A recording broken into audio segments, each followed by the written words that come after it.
नमस्कार जोहार, मैं हूं नितेश कुमार और आप देख रहे हैं सच बोल। अभी मैं इस वक्त बरही ब्लॉक में हूं और हमारे साथ प्रखंड विकास पदाधिकारी जयपाल महतो जी हैं। तो आइए सीधे तौर पे जुड़ते हैं और मैं इनके साथ बातचीत करने के लिए इसलिए आया हूं क्योंकि रसोईया धमना पंचायत में हाल ही के दिनों में बारिश की वजह से छत गिर गई थी और इसके वजह से 2 लोगों की मृत्यु हो गई थी। तो आइए सीधे तौर पे थोड़ा सर से जानते हैं इस विषय पे।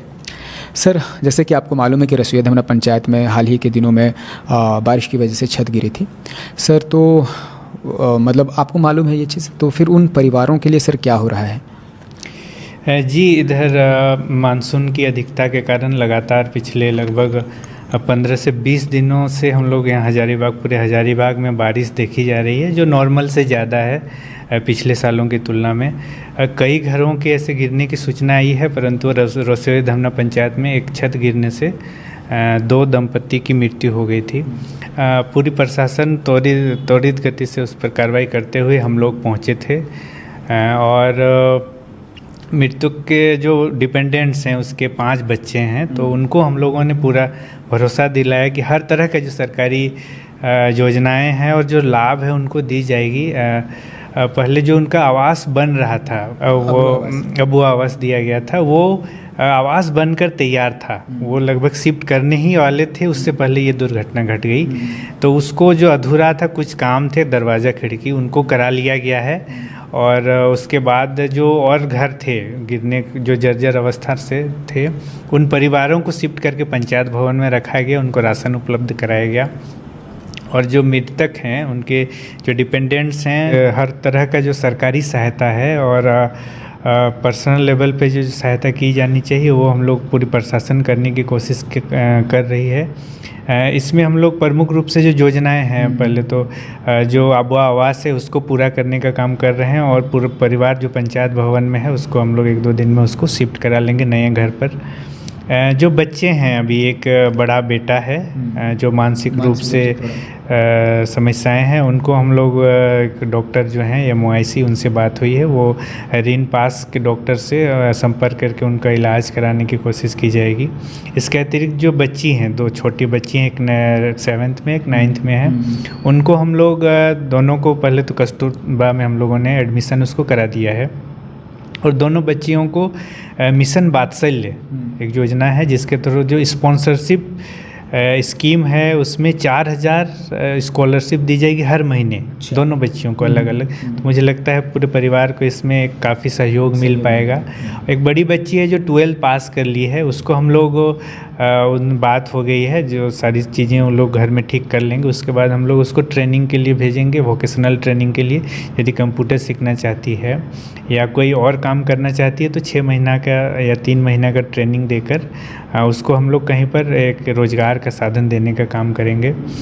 इसके अतिरिक्त जो आपदा के तहत, भारी बारिश से यदि आपदा के तहत घर गिर जाता है या किसी की मृत्यु हो जाती है तो ऐसे मृतक के परिवार को 4 लाख तक का सरकारी लाभ देने का प्रावधान है। इसके लिए अंचल स्तर से इसकी प्रक्रिया शुरू कर ली गई है। ये कितना समय लगेगा सर? और ये हम लोग जो आपदा में क्या होता है कि जिला स्तर से स्वीकृत होती है, जब भी जैसे फंड इस राज्य स्तर से मिलती है तो उसको भुगतान कर ली जाती है। तो इसी वित्तीय वर्ष में हमको लगता है विदिन हम लोग 3 से 4 महीने में ये भुगतान हम लोग कर देंगे। और इसके अतिरिक्त राशन की उपलब्ध करा ली गई थी सभी लोगों के लिए।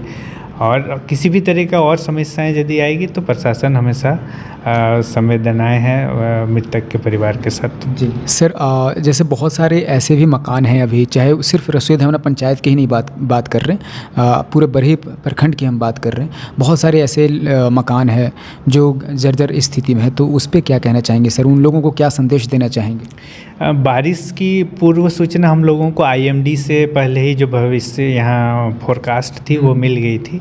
तो जैसे ही वो फोरकास्ट आई थी भारी बारिश की, तो हम लोगों ने सभी मुखिया पंचायत सचिव के साथ एक प्रखंड स्तर पर बैठक की थी और सभी पंचायत में ऐसे जो जर्जर यहाँ गिरे हुए मकान है उसकी सूची उपलब्ध कराकर हम लोगों के पास आ भी गई थी और वो हम लोगों ने जिला को मुहैया करा दिया गया है। जिला अभी राज्य से बात कर रही है जो जिनको मकान दिया जा सके, क्योंकि अब वो आवास की भी जो पिछले वर्ष की सैंक्शन है वो हो चुकी है, तो अभी हमारे पास वो कोई अतिरिक्त आवास नहीं है जो हम लोग दे पाएँ। तो जैसे ही हम लोग कोऑर्डिनेशन में हैं, पूरे डिपार्टमेंट, जिला, प्रखंड सभी एक समन्वय के रूप में समन्वय स्थापित करके काम किया जा रहा है। जैसे ही हम लोगों को ऐसे लोगों के लिए आवास मिलेगा, हम लोग सभी लोगों को आवास उपलब्ध कराएंगे। उससे पहले हम लोग जो क्षतिग्रस्त मकान है उनको आपदा के तहत कुछ राशि मरम्मती के लिए अंचल स्तर से प्राप्त होती है, उसकी भी हम लोगों ने प्रक्रिया शुरू कर दी।